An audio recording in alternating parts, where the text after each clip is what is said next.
Now, not only are asteroids likely to have a peculiar gravity, I was surprised to find that radar and space probes suggest that they aren't necessarily solid masses. In fact, we now believe that most asteroids, or many at least, are rubble piles, maybe completely loose agglomerations of material. Right. And if that were the case, hitting it with a standoff explosion like that would be rather like hitting a pillow. You wouldn't create any spall or anything or cause any change of course. So let me show you. You can rack up the balls, Alan. You have a loose conglomeration of material like this. There's a great difficulty in fully disrupting the body. Now, if I hit this fairly gently, we're left with a solid core in the middle here, which is really not disrupted at all. If that were an asteroid, that part would miss, but that solid core might still be on a collision trajectory with the Earth.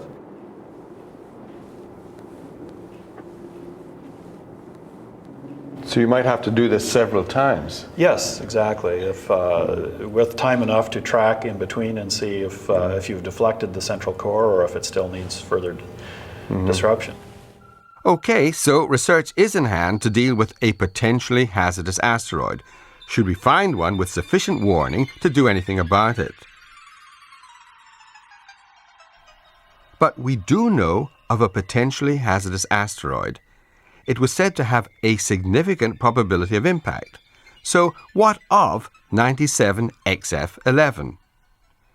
In fact, Paul Chodas was involved in refining the orbit soon after the first predictions were made.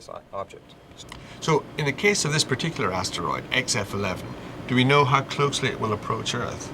Yes, we can take these orbital elements and project them forward in time and see how close the object comes to various planets, in particular the Earth.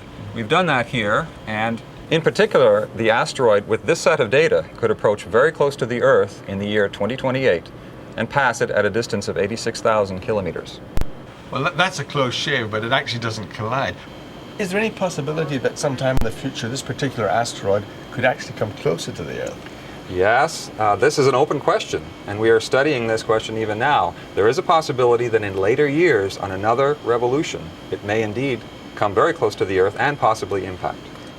One of the significant problems we have in predicting the future motions of these near-Earth objects is that once they've made a close approach to the Earth or another large body in the future, and then their motion becomes rather chaotic, and it becomes very difficult to predict their motions thereafter. And so that's one of the problems we're wrestling with, because objects that can get close to the Earth often do so repeatedly. And so while we can predict their first close Earth approach, it's much more difficult to predict subsequent close Earth approaches.